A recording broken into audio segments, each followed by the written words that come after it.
ಭಾರಿ ಮಳೆಯಿಂದಾಗಿ ಭೀಕರ ಪ್ರವಾಹ ಉಂಟಾಗಿದೆ. ಕಳೆದ 48 ಗಂಟೆಗಳಲ್ಲಿ 321ಕ್ಕೂ ಹೆಚ್ಚು ಮಂದಿ ಸಾವನ್ನಪ್ಪಿರುವ ದಾರುಣ ಘಟನೆ ನಡೆದಿದೆ.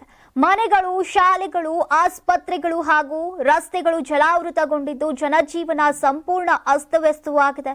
ಭಾರಿ ಮಳೆಯ ಪರಿಣಾಮವಾಗಿ ಪಾಕಿಸ್ತಾನ ಆಕ್ರಮಿತ ಕಾಶ್ಮೀರ ಸೇರಿದಂತೆ ಖೈಬರ್ ಪಖ್ತೂನ್ಖ್ವಾ, ಬುನೇರ್, ಬಜೌರ್, ಸ್ವಾತ್, ಶಾಂಗ್ಲಾ, ಬಟ್ಟಾಗ್ರಾಮ್ ಮತ್ತು ಅಬೋಟಾಬಾದ್ ಜಿಲ್ಲೆಗಳಲ್ಲಿ ಹೆಚ್ಚಿನ ಜೀವಹಾನಿ ಸಂಭವಿಸಿದೆ. ಹವಾಮಾನ ಇಲಾಖೆ ಮುಂದಿನ ಕೆಲ ದಿನಗಳವರೆಗೆ ಭಾರೀ ಮಳೆಯ ಮುನ್ಸೂಚನೆಯನ್ನ ನೀಡಿದ್ದು ಪ್ರವಾಹದ ಭೀತಿಯನ್ನ ಇನ್ನಷ್ಟು ಹೆಚ್ಚಿಸಿದೆ. ಖೈಬರ್ ಪಖ್ತೂನ್ಖ್ವಾ ಪ್ರಾಂತ್ಯದಲ್ಲಿ ಮಾತ್ರ 307 ಮಂದಿ ಮೃತಪಟ್ಟಿರುವುದು ದೃಢವಾಗಿದೆ. ಶಾಂಗ್ಲಾ 36 ಸಾವು, ಮನ್ಸೇರಾ 23, ಸ್ವಾತ್ 22, ಬಜೌರ್ 21, ಬಟ್ಟಾಗ್ರಾಮ್ 15, ಅಬೋಟಾಬಾದ್ನಲ್ಲಿ 1 ಮಗು ಮಳೆಯ ನೀರಿಗೆ ಕೊಚ್ಚಿ ಹೋಗಿ ಸಾವನ್ನಪ್ಪಿದೆ.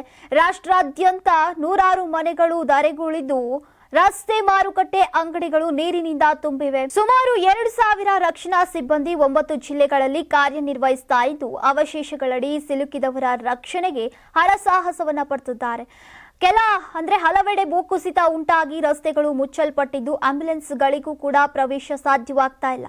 ಕಾಲ್ನಡಿಗೆಯಲ್ಲೇ ಪರಿಹಾರ ಕಾರ್ಯ ಮುಂದುವರೆದಿದ್ದು ಪರಿಸ್ಥಿತಿ ಕಠಿಣವಾಗಿದೆ ಅಂತ ರಕ್ಷಣಾ ವಕ್ತಾರ ಬಿಲಾಲ್ ಅಹಮದ್ ಫೈಜಿ ತಿಳಿಸಿದ್ದಾರೆ.